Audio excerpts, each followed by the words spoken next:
नवजात शिशुओं और बच्चों की इम्यून सिस्टम इतनी कमजोर होती है कि ऐसे में माता पिता को उनकी सेहत के प्रति विशेष सावधानी बरतने की आवश्यकता होती है। बच्चे अक्सर साफ सफाई पर ज्यादा ध्यान नहीं देते हैं। ऐसे में बच्चे कई बार बिना हाथ धोए खाना खा लेते हैं, जिससे वह कई तरह की बीमारियों की चपेट में आ जाते हैं।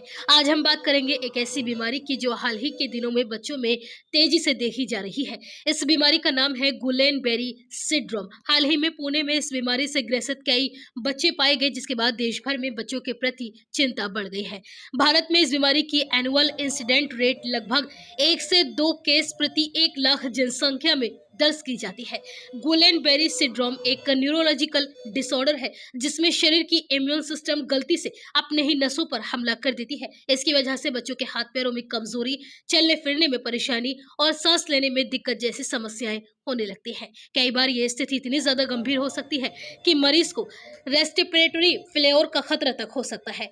मुरादाबाद के जाने माने न्यूरोलॉजिस्ट डॉक्टर मंजेश राठी, जो डीएमआर हॉस्पिटल सिविल लाइंस में अपनी सेवाएं दे रहे हैं, वो बताते हैं कि अगर इस बीमारी की पहचान शुरुआती दौर में कर ली जाए तो इम्यून ग्लोबुलिन थेरेपी, आईवीआईजी और प्लाज्मा एक्सचेंज जैसी तकनीकों से मरीज पूरी तरह से ठीक हो सकते हैं। इसलिए अगर किसी बच्चे में अचानक हाथ पैरों की कमजोरी या सांस लेने में कठिनाई दिखे तो तुरंत ही डॉक्टर से संपर्क करें। समय पर इलाज ही जीवन बचा सकता है। अगर ये जानकारी उपयोगी लगी हो तो वीडियो को लाइक करें, शेयर करें और हमारे चैनल को सब्सक्राइब देखिए करना ना भूलें। जैसा आप बात कर रहे हैं, गुलन बेरी सिंड्रोम एक बीमारी होती है जो हिंदुस्तान में अगर बात करें एनुअल इंसिडेंस रेट की तो 1 से 2 बच्चों में 1 लाख बच्चों में होती है।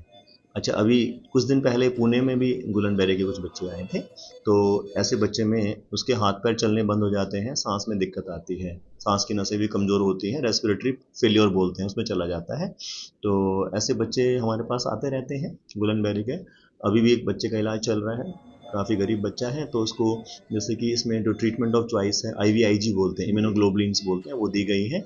बच्चा अब ठीक है, पहले वेंटिलेटर पे था, अब उससे धीरे धीरे वीन ऑफ हो रहा है, अच्छे की तरफ आ रहा है। तो जैसे कि अभी आपने बताया कि गरीब बच्चा है, तो उसकी सहायता किस तरीके से हुई? नहीं, जो गरीब बच्चा है उसके लिए हमने उसको जो बेड चार्जेस हैं और जो हमसे बनता है उसको हम उसकी हेल्प करते हैं। डीएमआर ट्रस्ट की तरफ से पूरा हेल्प की जाती है। तो बच्चा पूरी तरीके से स्वस्थ है? अभी पहले से बेहतर है, बात कर रहा है। पहले आया था तो अनकॉन्शियस था, कोमा में था, रेस्पिरेटरी फेलियर में था, वेंटिलेटर पे रहा।